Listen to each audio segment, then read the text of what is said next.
Minu nimi on Jaak, olen 4 täiskasvanud tütre isa ja samas ka 8 lapselapse vanaisa.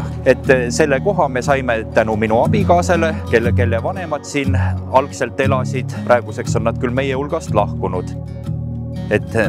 Meie kliimas on väga oluline, et kodu oleks mugav, et seal oleks mõnus elada ja selle teostamiseks oleks mõistlik omada automatiseeritud sisekliimat. Parim lahendus meie kliimavöötmes sisekliima tagamiseks on maasoojuspump. Minu linnakodus on Bosch soojuspump aastast 2003.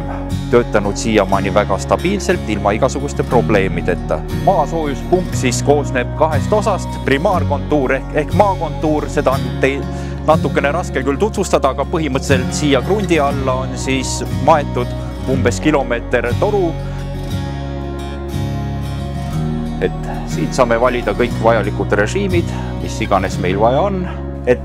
Antud soojuspump siis sobib väga hästi hoone kütmiseks, eriti hästi põrandaküttega, kuna teadupärast kõik soojuspumbad armastavad võimalikult madalamaid väljatemperatuure. Me peame jätma tulevastele põlvedele puhtama keskkonna. Selleks on oluline vähendada fossiilsete kütuste kasutamist ja minna üle alternatiivsetele tehnoloogiatele.